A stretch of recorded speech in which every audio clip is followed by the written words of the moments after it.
Ici aujourd'hui en ce dimanche de Pâques et merci, nous sommes très reconnaissants à toutes les personnes qui ont pu se libérer et être ici avec nous car c'est un jour de famille, de réunion. Le comité national français Aristide de Sousa Mendes et la délégation de la Ligue des combattants et résistants portugais de la région Nouvelle-Aquitaine, avec toutes les personnes ici présentes, rendent hommage aux Portugais morts et disparus au combat en France durant la Grande Guerre. Rappelons-nous, environ 4 898 Portugais disparus. Rappelons-nous des blessés et mutilés, 4 728. Rappelons-nous des prisonniers de guerre, 7 756.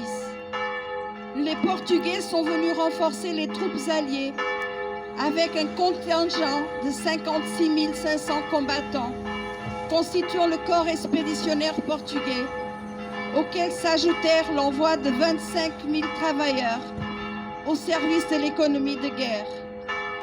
Au total, ce furent environ 81 500 citoyens portugais qui s'engagèrent au service de la France en guerre et de ses alliés.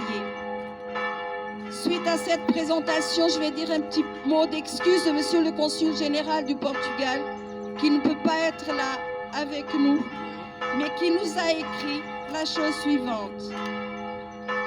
Il nous dit ô combien il est attaché à ces actions de mémoire, notamment en ce qui concerne la participation du corps expéditionnaire portugais lors de la Première Guerre mondiale.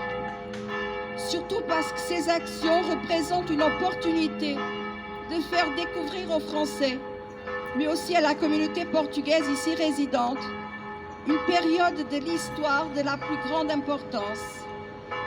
Pas seulement parce que les soldats portugais se sont engagés dans la défense de l'intégrité territoriale et de la souveraineté française, en réussissant à la lice à contenir la dernière tentative allemande d'arriver à Paris, et de cette manière créer les conditions nécessaires pour que les Alliés puissent vaincre la guerre, mais aussi parce que l'arrivée du corps expéditionnaire portugais a représenté la première vague d'émigration moderne des Portugais vers ce pays, qui s'est poursuivie pendant les années 20 et qui s'est consolidée après la Seconde Guerre mondiale, transformant la France dans la principale destination de notre diaspora.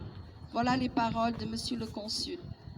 J'invite maintenant Monsieur le représentant de Monsieur Pierre Urmic, maire de Bordeaux, Monsieur Marc Etchevarry, qui va nous dire quelques mots. Bonjour à toutes et à tous, merci Madame la Présidente.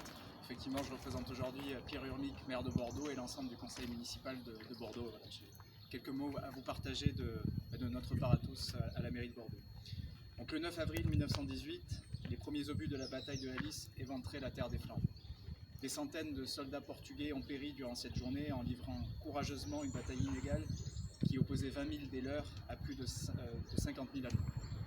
Ce sont au total, comme vous l'avez dit, 7 000 soldats portugais qui ont été tués, blessés ou fait mutiler à cette occasion-là, dans cette journée noire.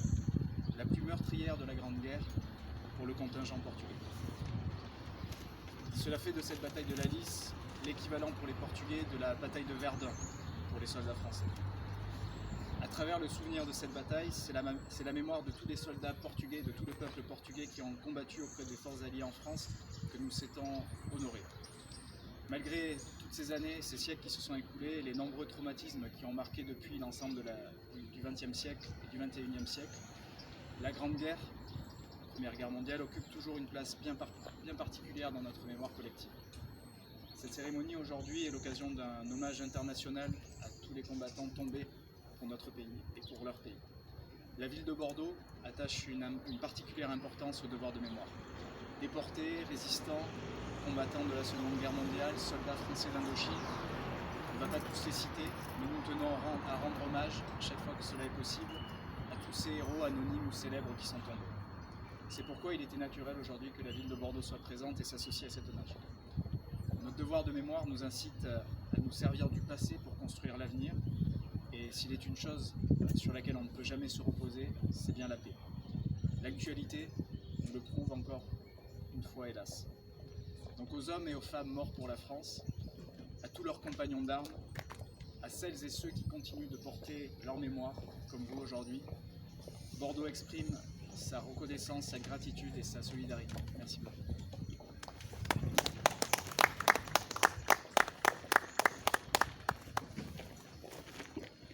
Merci beaucoup pour ces mots. C'est vrai que la participation de ces fils du Portugal a été pendant trop longtemps oubliée.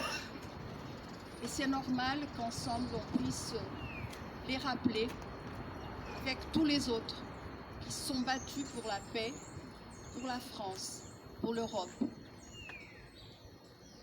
Et comme vous avez si bien dit, malheureusement c'est toujours d'actualité. Et il faut le rappeler sans cesse pour ne jamais oublier. Et je me suis permise d'écrire un petit poème suite auquel je vous demande une minute de silence avant le dépôt de gerbes. Un petit poème que dont je me suis inspirée de ces actes, de ce sacrifice, pour leur rendre hommage aujourd'hui. Dans les champs de bataille lointains, des hommes courageux ont combattu sans fin.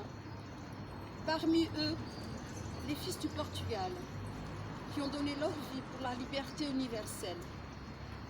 Ils ont traversé des terres étrangères pour défendre la cause noble et juste. Ils ont fait face à l'ennemi sans peur et ils ont donné le meilleur, leur cœur. Ils ont été frappés par les balles ennemies. Ils ont souffert, ils ont crié, ils ont pleuré. Mais leur sacrifice n'a pas été vain. Ils ont écrit une page de l'histoire avec leur sang. Le Portugal a perdu ses fils bien-aimés, mais leur souvenir restera à jamais gravé dans nos cœurs, dans notre mémoire. Leur courage et leur bravoure sont une gloire. À ces héros de la patrie, nous rendons hommage avec reconnaissance. Ils ont donné leur vie pour la liberté. Ils sont morts en héros pour l'éternité.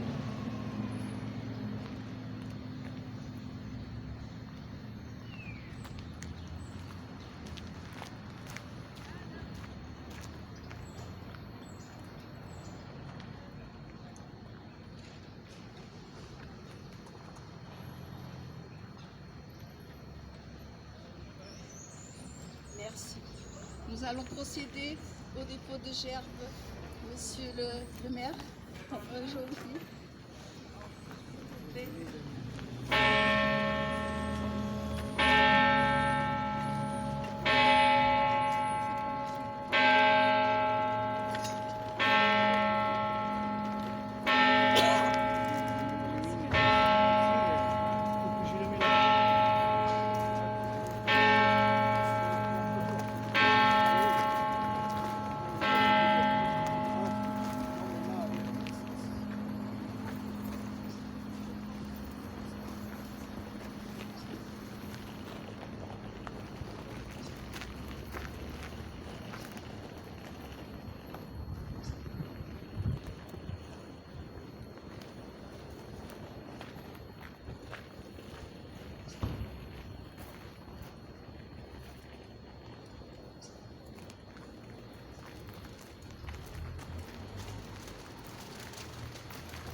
Et maintenant, la gerbe, le bouquet du comité Aristide Sozemensch et de la Ligue des combattants. Et je demande aussi à monsieur de venir avec moi.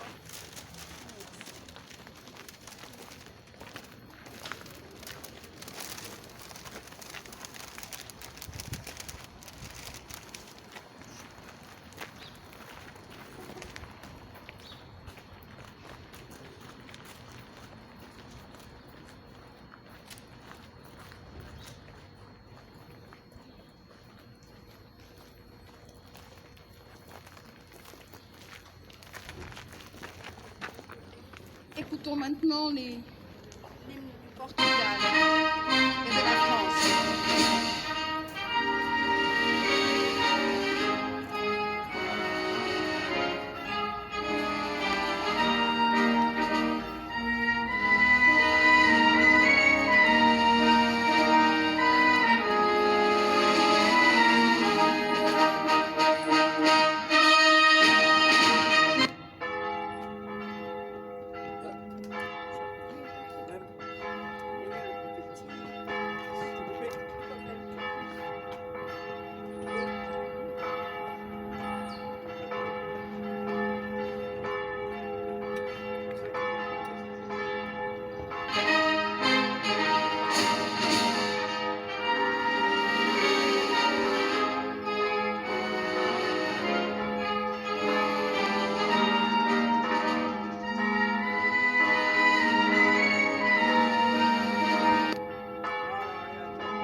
Il y a une petite faille technique, ça arrive. Donc en tout cas, nous le chantons avec nos cœurs. Ces deux hymnes de ces deux pays. Et je profite pour remercier la présence de Monsieur le maire, en la personne de Monsieur Marc Etcheverry, la présence des présidents des associations, des membres du comité, des monsieur, mesdames, porte-drapeau, un grand merci. Et on va vous dire merci personnellement. Merci d'être là en ce dimanche de Pâques, ça nous touche d'autant plus. C'était un défi de le faire aujourd'hui, parce que c'est une journée compliquée, mais il fallait le faire. Parce que pour ces soldats, ils sont partis. Il n'y avait pas de journée compliquée. Il y avait juste ce désir, cette volonté de combattre pour la paix. Pour eux, nous sommes là. Merci beaucoup.